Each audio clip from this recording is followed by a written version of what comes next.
ते सदा वत्सले मातृभूमि।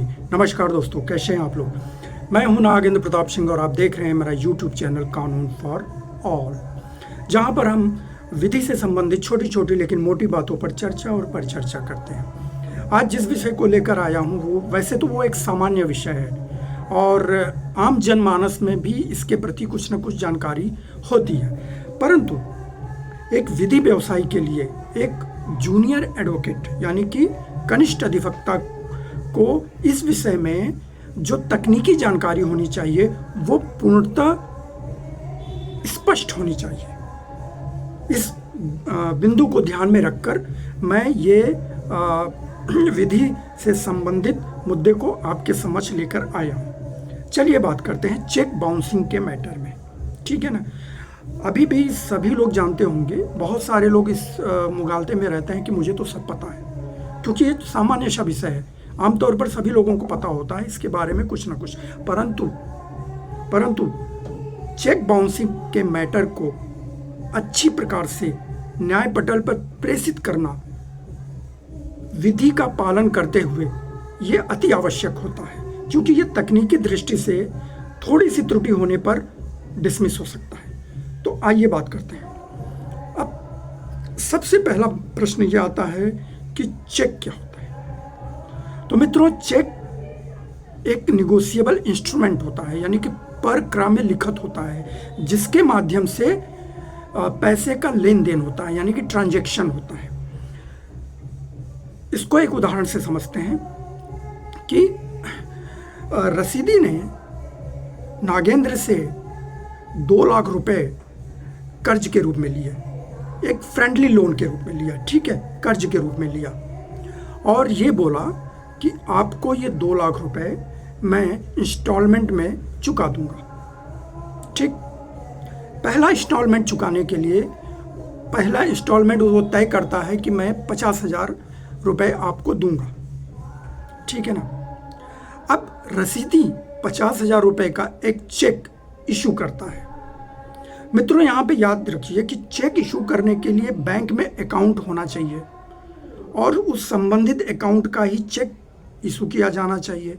वो अकाउंट उस व्यक्ति के नाम पर होना चाहिए जो व्यक्ति चेक को इशू कर रहा है।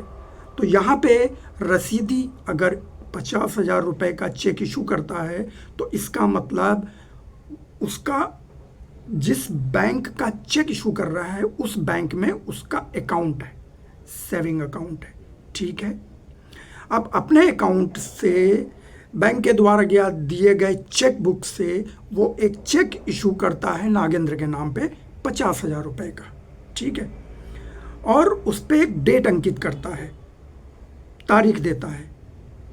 अब यहाँ पे समझने वाली बात ये है मित्रों कि चेक को हम बैंक में कब पेश कर सकते हैं, यानी कि रसीदी के द्वारा 50,000 रुपए का जो चेक दिया गया है पहले इंस्टॉलमेंट के रूप में, तो उसको नागेंद्र कब अपने बैंक में अपने अकाउंट में जमा कर सकते हैं।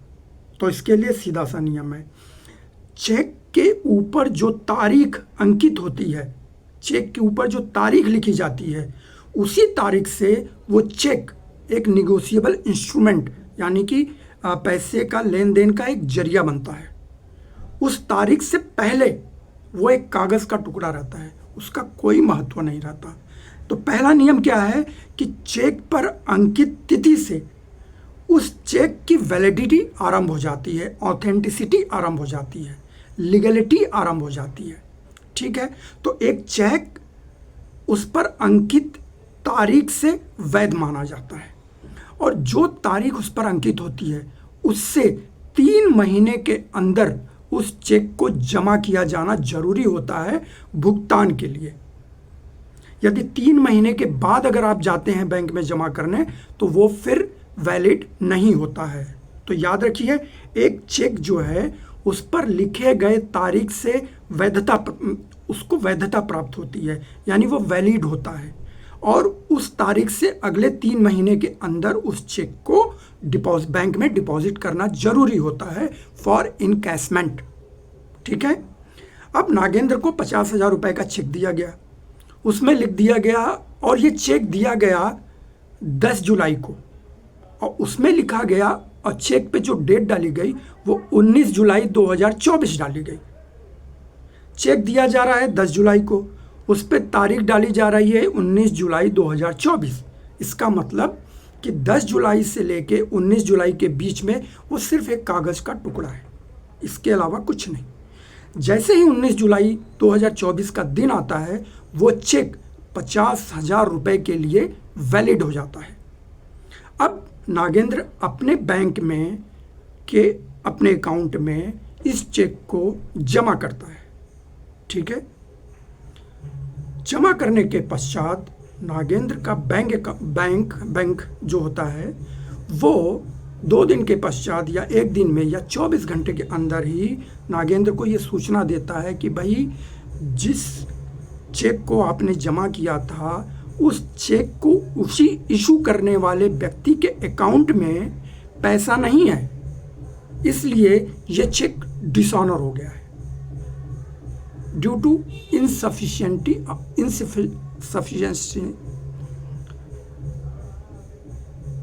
चेक पर अंकित जो पैसा है उस पैसे के बराबर का अमाउंट चेक इशू करने वाले अकाउंट में नहीं है, इनसफिशिएंसी ऑफ फंड है, इसलिए आपका चेक डिसऑनर हो गया है। अब यहाँ पे चेक डिसऑनर हो गया दोस्तों, तो अब यहाँ से निगोशिएबल इंस्ट्रूमेंट्स एक्ट का प्रावधान चालू हो जाता है। कैसे? जैसे ही चेक बाउंस होता है, आप नागेंद्र को, यानी कि नागेंद्र ने चेक जमा किया 50,000 का, वो डिसऑनर हो गया। कब जमा किया था? 19 जुलाई 2024 को, वो डिसऑनर हो गया। 24 घंटे के अंदर उसके पास एक मेमो आ गया, बैंक का मेमो आ गया। तो 19 जुलाई को उसने चेक जमा किया, तो 20 जुलाई को उसके पास बैंक मेमो आ गया। ये बैंक मेमो 1 हफ्ते बाद भी आ सकता है, जरूरी नहीं कि 24 घंटे में आए, ठीक है। बैंक मेमो आ गया। अब 20 जुलाई को नागेंद्र को ये पता चल गया कि भैया ये चेक डिसऑनर हो गया है, क्योंकि चेक रसीदी ने इशू किया था और रसीदी के अकाउंट में उतना पैसा नहीं था जितना कि इस चेक में लिखा गया है, यानी कि 50,000, ठीक है। अब नागेंद्र को क्या करना है? तो यहाँ पे निगोशिएबल इंस्ट्रूमेंट्स एक्ट पर क्रम लिखित अधिनियम का धारा 138 आता है। इस सेक्शन 138 के अंतर्गत दिए गए प्रावधानों के अनुसार हमको कार्य करना पड़ेगा, यानी नागेंद्र को कार्य करना पड़ेगा। अब नागेंद्र को क्या करना है? जिस दिन बैंक मेमो मिला उस तारीख को छोड़कर उसकी अगली तारीख से 30 दिन के अंदर, याद रखिए, जिस दिन बैंक मेमो मिला उस तारीख को छोड़कर अगली तारीख से 30 दिन के अंदर रसीदी को एक लीगल नोटिस भेजना है, डिमांड नोटिस भेजना है, ये कहते हुए कि ये तुम्हारा लीगल इन्फोर्सेबल लिएबिलिटी था, तुमने मुझसे फ्रेंडली लोन लिया था और तुमने वादा किया था, और वादा करने के बाद ये चेक इशू किया तुमने, और चेक तुम्हारा डिसऑनर हो गया है। इसका मतलब है कि तुम जानते थे कि तुम्हारे अकाउंट में पैसा नहीं है, फिर भी तुमने चेक इशू किया, इसलिए ये एक क्रिमिनल ऑफेंस है। और यदि डिमांड नोटिस मिलने के 15 दिन के अंदर तुमने पैसा नहीं दिया तो हम तुम्हारे खिलाफ निगोशिएबल इंस्ट्रूमेंट एक्ट और आईपीसी या किसी अन्य एक्ट के अंतर्गत, रिलेवेंट एक्ट के अंतर्गत कार्यवाही करेंगे कोर्ट ऑफ लॉ में, ठीक है। तो ये नोटिस कब भेजनी है? जब डिसऑनर हो जाने का, चेक के डिसऑनर हो जाने का बैंक मेमो, बैंक के द्वारा दिया गया सूचना, लिखित में सूचना आपके पास आ जाती है, उस तारीख, जिस तारीख को आती है उस तारीख को छोड़कर अगले 30 दिनों के अंदर ये डिमांड नोटिस आपको भेजनी है। तो नागेंद्र ने 19 जुलाई को चेक जमा किया था, 20 जुलाई को उसको पता चल गया, बैंक के द्वारा बैंक मेमो आ गया कि भाई चेक डिसऑनर हो गया है due to insufficiency of fund, ठीक है। तो नागेंद्र ने 21 जुलाई से अगले 30 दिन, यानी 21 जुलाई को जोड़ के जो 30 दिन आएगा उसके बीच में एक नोटिस रसीदी को भेजनी है, ठीक है। और डिमांड करना है 15 दिनों के अंदर कि पैसा दे दो, नहीं तो हम कार्रवाई करेंगे। ठीक है। अब नागेंद्र ने 25 जुलाई को नोटिस भेज दी। 25 जुलाई को नोटिस भेज दी रजिस्टर्ड पोस्ट एडी से। ठीक है, रजिस्टर्ड पोस्ट एडी से भेज दी, कुरियर से भेज दी। ठीक है, और जितने भी संचार के माध्यम है, कम्युनिकेशन के माध्यम है, सबका आप इस्तेमाल कर लो। ईमेल के थ्रू भेज दो, व्हाट्सएप के थ्रू भेज दो। आजकल इलेक्ट्रॉनिक एविडेंस भी को भी माना जाता है, उसको प्रूफ किया जा सकता है। ठीक है, लेकिन प्राथमिकता होती है रजिस्टर्ड पोस्ट एडी से, वो भेज दिया गया। अब दूसरा नियम क्या है कि यदि रसीदी को जिस तारीख को ये डिमांड नोटिस प्राप्त होती है उस तारीख से 15 दिन के अंदर रिप्लाई देनी है या पैसा देना है। ठीक है, अगर वो पैसा देना है। ठीक है, अब 25 जुलाई को आपने नोटिस भेज दी। 25 जुलाई से मान लीजिए 1 हफ्ते के बाद नोटिस उसको मिल गई, यानी कि अगर 1 अगस्त को उसको नोटिस मिल गई रसीदी को, 1 अगस्त को नोटिस मिल गई रसीदी को, तो रसीदी को 1 अगस्त से लेके 16 अगस्त के बीच में पैसे देने हैं। 1 अगस्त से लेके 16 अगस्त के बीच में पैसे देने हैं, उसको 15 दिन के अंदर पैसे देने हैं। अगर वो नहीं देता है रसीदी, अगर पैसे नहीं देता है तो फिर नागेंद्र के पास ये अधिकार प्राप्त हो जाता है कि वो 16 अगस्त के बाद 30 दिनों के अंदर सेक्शन 138 के प्रावधानों के अंतर्गत एक complaint judicial magistrate first class court या मेट्रोपॉलिटन मजिस्ट्रेट कोर्ट के न्यायालय में दाखिल कर दे और 138 के प्रोविजंस को स्टार्ट कर दे उनके विरुद्ध कंप्लेंट दाखिल करके। तो मित्रों, ये एक छोटा सा दायरा है, लेकिन इसको समझना बड़ा आवश्यक होता है तकनीकी दृष्टि से। तो यहाँ पे एक बार दोहरा लेते हैं कि क्या क्या हो सकता है। लीगल इन्फोर्सेबल लिएबिलिटी होनी चाहिए, यानी कि फ्रेंड जो भी लोन लिया है उसको लीगली वापस करने का उसके ऊपर दायित्व होना चाहिए। किसके ऊपर? जिसने पैसे लिए हैं।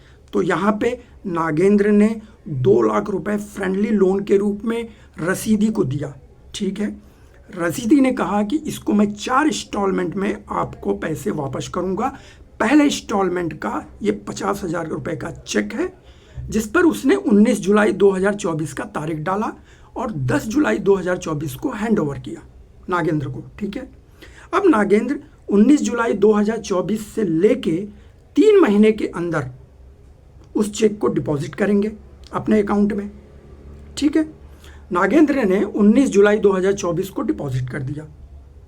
अब नागेंद्र के बैंक ने एक बैंक मेमो नागेंद्र को भेजा 1 दिन के बाद, 2 दिन के बाद, मान लो 2 दिन के बाद भेजा कि भैया रसीदी ने जो चेक इशू किया था आपको, उसके अकाउंट में 50,000 रुपये नहीं है, इसलिए ये आपका चेक डिसऑनर हो गया है। या यहाँ पे ये भी हो सकता है कि रसीदी ने जिस अकाउंट से चेक इशू किया था वो अकाउंट उसने क्लोज कर दिया था और इसके बावजूद भी उसको चेक इशू कर दिया है, तो इस कारण भी डिसऑनर हो जाता है। या रसीदी ने चेक पर जो साइन किया है वो उसके अकाउंट का में जो साइन है उससे नहीं मिलता है, द साइन इज डिफर्ड, तो ये भी एक कारण होता है चेक के डिसऑनर होने का। तो यहाँ पे हम सिर्फ इनसफिशिएंसी ऑफ फंड को लेते हैं। ठीक है, बाकी की चीज़ें भी हम बाद में डिस्कस कर सकते हैं।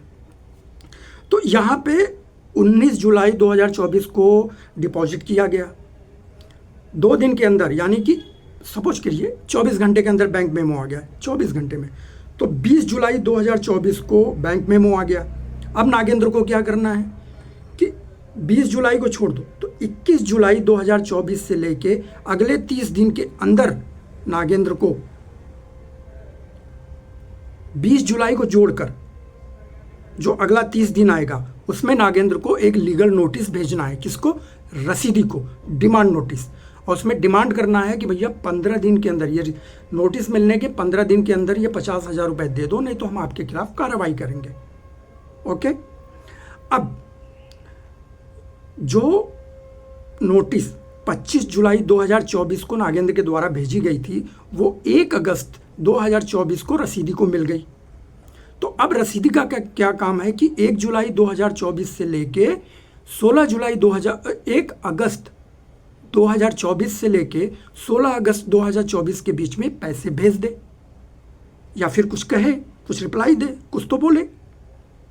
अगर रसीदी 1 अगस्त 2024 से लेके 16 अगस्त 2024 के बीच में कुछ भी नहीं कहता है, पैसे भी नहीं देता है, तो अब नागेंद्र को ये राइट मिल जाता है कि वो 17 अगस्त 2024 से को लेकर अगले 30 दिनों के बीच में रसीदी के खिलाफ section 138 of the negotiable instrument act के प्रावधानों के अंतर्गत एक complain judicial magistrate first class court या मेट्रोपॉलिटन मजिस्ट्रेट कोर्ट में सबमिट करें और उसके खिलाफ प्रोसेस इशू करने के लिए प्रार्थना करें।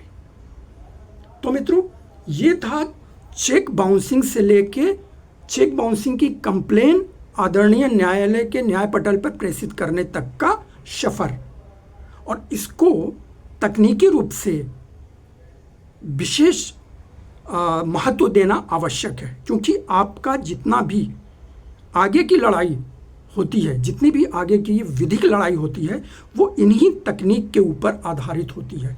क्यों? क्योंकि आपको ये साबित करना रहता है कि ये चेक इन्होंने ही इशू किया है। जैसे नागेंद्र को क्या क्या साबित करना होगा कि चेक रसीदी ने इशू किया है। क्यों किया है? क्योंकि रसीदी ने 2 लाख रुपए फ्रेंडली लोन लिया था, उसको वापस करने के लिए इसने वादा किया था कि 4 इंस्टॉलमेंट में हम पैसे वापस करेंगे, और पहले इंस्टॉलमेंट के रूप में इसने 50,000 रुपये का चेक दिया था। ये जानता था कि इसके अकाउंट में पैसे नहीं है, फिर भी इसने चेक इशू किया। तो हमने 19 जुलाई को ये चेक डिपॉजिट किया, बैंक मेमो आया। ये बैंक मेमो एक कंक्लूसिव प्रूफ होता है कि हाँ, ये चेक जमा किया गया है और डिसऑनर हुआ है। और इस पे जो लिखा जाता है ना कि cheque is dishonour due to insufficiency of fund, या ड्यू टू अकाउंट क्लोज्ड, या ड्यू टू सिग्नेचर डिफर्ड, या ड्रावर हैज़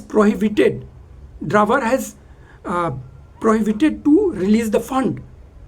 ये उस पर ये कई कारण हो सकते हैं, जिनमें से एक कारण होता है इनसफिशिएंसी ऑफ फंड।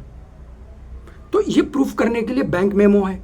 उसके बाद उसको ये प्रूफ करना पड़ेगा कि बैंक मेमो के इशू होने के 30 दिन के अंदर ही उसने लीगल नोटिस भेजी थी और डिमांड की थी कि 15 दिन के अंदर आप पैसे दे दो, नहीं तो कार्रवाई होगी। फिर उसमें प्रूफ कैसे होगा? रजिस्टर्ड पोस्ट एडी आपने लिया हुआ है, तो उसका एक्नॉलेजमेंट आपके पास आएगा कि उनको 1 अगस्त को, रसीदी को 1 अगस्त को ये मिल गया था, क्या? Demand notice. अब 1 अगस्त से 16 अगस्त तक रसीदी ने कोई काम नहीं किया, कोई रिप्लाई नहीं दिया, कोई पैसा नहीं दिया। तब आपने 17 अगस्त से अगले 30 दिनों के अंदर इसके खिलाफ ये कंप्लेंट फाइल कर दिया है। तो मित्रों, ये है 138 का प्रोविजन। किसका? परक्राम्य लिखित अधिनियम 1881 यानी निगोशिएबल इंस्ट्रूमेंट एक्ट 1881 के सेक्शन 138 का ये प्रावधान है, जो बहुत ही तकनीकी है, और इनको अच्छे तरीके से जानना, अच्छे तरीके से पहचानना बहुत आवश्यक होता है। तो इस वीडियो में इतना ही। इसी से संबंधित कुछ अन्य बातों को लेकर हम नेक्स्ट वीडियो में मिलेंगे। यदि आप मेरे चैनल पर नए हैं तो इसे कृपया सब्सक्राइब कर लें, लाइक कर लें और कमेंट्स ज़रूर करें कि मैंने जो आज आपके साथ चर्चा और परिचर्चा की है वो कितनी सफल हुई है। तो मुस्कुराते रहिए, हंसते रहिए। जय हिंद, नमस्कार।